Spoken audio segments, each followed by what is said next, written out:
এবার আইপিএল এর আগে ইডেনে দাঁড়িয়ে বড় বার্তা দিলেন কেকেআর এর অধিনায়ক অজিঙ্কে রাহানে। চলুন জেনে নিন আজকের প্রতিবেদনটি থেকে কি জানিয়েছেন অজিঙ্কে রাহানে। তার জন্য সম্পূর্ণ ভিডিওটা দেখার অনুরোধ রইল। চলুন শুরু করি। তবে আইপিএল এর নিলামে একাধিক শক্তিশালী প্লেয়ার কিনলেও অধিনায়কের অভাব ছিল নাইট রাইডার্সের।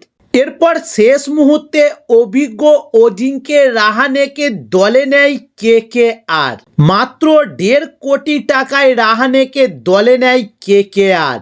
তারপর থেকেই জল্পনা শুরু হয়ে যায় যে নতুন মৌসুমে কি রাহানের কাঁধেই উঠতে চলেছে এবার ডিফেন্ডিং চ্যাম্পিয়নদের অধিনায়কের দায়িত্ব।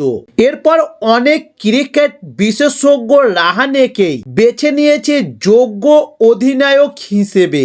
তবে আইপিএল এর আগে কলকাতাতেই রয়েছেন কেকেআর এর অধিনায়ক অজিঙ্কে রাহানে। মুম্বাই দলের নেতা তিনি।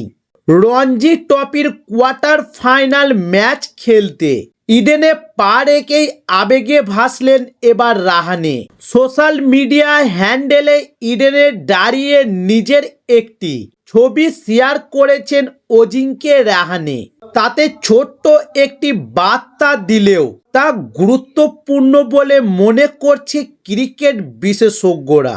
তবে অজিঙ্কে রাহানে ক্যাপশনে লিখেছেন, কি খবর কলকাতার, যা দেখে জোর গুঞ্জন আইপিএল এ রাহানেই যে কেকেআর এর অধিনায়ক। এবার সেই ইঙ্গিতই দিলেন মুম্বাই রঞ্জি দলের নেতা।